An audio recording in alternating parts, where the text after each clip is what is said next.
Hello everyone, সবাই কেমন আছেন? আজকে আমি দেখাবো কিভাবে মাইক্রোসফট ওয়ার্ড লিখতে হয় অ্যান্ড কিভাবে ওপেন করতে হয়। সো এখানে স্টার্ট পারে এই যে এখানে এই যে আমার এখানে দেখা যাচ্ছে ওয়ার্ড WORD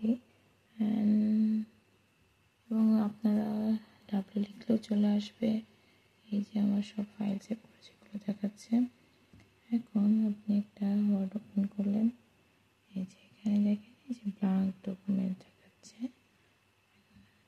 ওপেন করলাম, করে আপনি কিছু লিখতে পারেন, যাই হোক কিছু লিখলেন। এখন সেভ করবেন কিভাবে?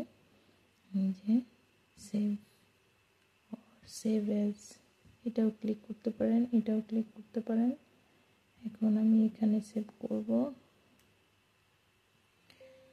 এখানে কীভাবে সেভ করব? এই যে নাম দিলাম,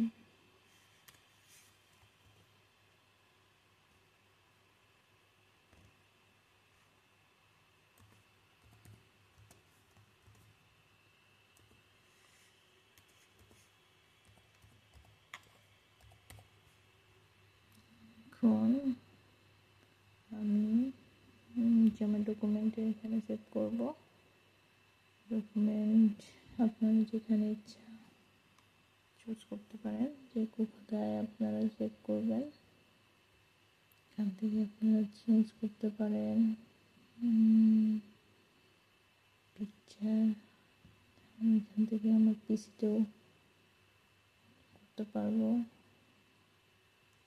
এই যে এখন এই যে সেভে চাপ প্রেস করলে এই যে সেভ হয়ে গেল। That's it. আজকে পর্যন্ত, বাই বাই।